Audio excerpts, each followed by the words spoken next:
இன்னைக்கு நம்ம மணத்தக்காளி காய் சாம்பார் எப்படி பண்ணலாம்னு பார்க்கலாம்.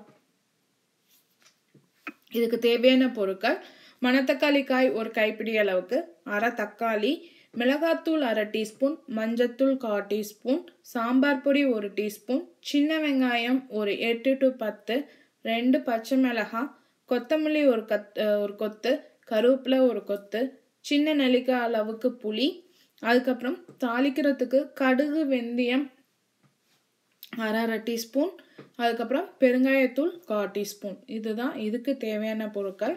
அது இல்லாமல் நீங்கள் துவரம்பருப்பை குக்கரில் போட்டு ஒரு கைப்பிடி அளவுக்கு எடுத்து குக்கரில் போட்டு மஞ்சத்தூள் போட்டு வேக வச்சுக்கலாம். இந்த சாம்பார் 2 to 3 பேர் சாப்பிட்லாம். இந்த சாம்பார் தாராளமாக. இப்போ நீங்கள் நம்ம இதை ரெடி பண்ணி வச்சுக்கணும். அதுக்கப்புறம் புளியை சுடு தண்ணியில் போட்டு கரைச்சி தனியாக வச்சுக்கோங்க. இதெல்லாம் ரெடி பண்ணி வச்சுட்டு நீங்கள் சாம்பார் வச்சிங்கன்னா இப்படி 10 நிமிஷத்தில் சாம்பார் நம்மளுக்கு ரெடி ஆகிடும். இப்போ பாருங்கள், நான் பருப்பு வேக வச்சுருக்கேன், அதுக்கப்புறம் புளியை கரைச்சி வச்சுருக்கேன். இப்போ ஒரு வடை சட்டி எடுத்துக்கலாம். வடை சட்டி அடுப்பில் போட்டு எண்ணெய் 2 டீஸ்பூன் விட்டுக்கலாம். எண்ணெய் 2 டீஸ்பூன் விட்டதுக்கப்புறம் அதில் நம்ம வெந்தயம் கடுகு போட்டு வரலாம். அது நல்லா பொரிஞ்சு வந்தோடனே அதில் பெருங்காயத்தை போட்டுடலாம். பெருங்காயம் பொரிஞ்சு வந்தோடனே சின்ன வெங்காயம் பச்சை மிளகா போட்டுக்கலாம். இதற்கு தேவையான அளவு உப்பு, இந்த வெங்காயம் வாட்டுறதுக்கு தேவையான அளவு உப்பு போட்டுக்கிறோம். இப்போ இதில் அந்த காய் போட்டிருக்கேன். இந்த காய் போட்டோன்னா அந்த எண்ணெயில் பட்டோன்னா அந்த எண்ணெயில் அதை இந்த காய் வெடிக்கும். அதனால் கொஞ்சம் கேர்ஃபுல்லாக இருங்க.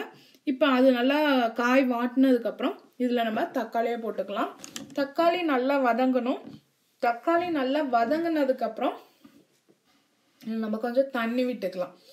தண்ணி விட்டதுக்கப்புறம் இதில் மஞ்சத்தூள் மிளகாத்தூள் போட்டுக்கலாம்.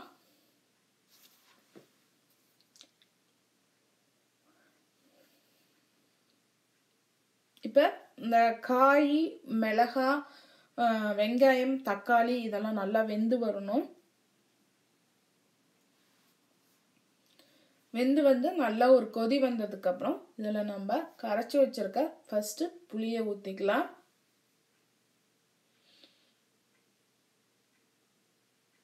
புளி ஊற்றினதுக்கப்புறம் இதில் நம்ம வேவிச்சு வச்சிருக்க துவரம்பருப்பு,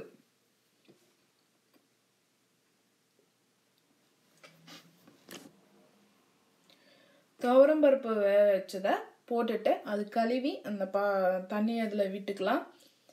இதை விட்டதுக்கப்புறம் ஒரு கொதி வந்தோடனே நம்ம சாம்பார் பொடியை போட்டுக்கலாம். சாம்பார் பொடி போட்டு ஒரு 5 minutes நல்லா கொதிக்க விட்டதுக்கப்புறம் நம்ம அடுப்பை ஆஃப் பண்ணி கொத்தமல்லி தழை போட்டு இறக்கிடலாம். இப்போ நம்மளுக்கு மணத்தக்காளி காய் சாம்பார் ரெடி ஆயிடுச்சு. செஞ்சு பார்த்துட்டு உங்கள் கமெண்ட்ஸை போடுங்க. எங்கள் சேனல் பிடிச்சிருந்தா உங்கள் ஃப்ரெண்ட்ஸ்க்கு ஷேர் பண்ணுங்கள். வீடியோ பார்த்ததுக்கு நன்றி.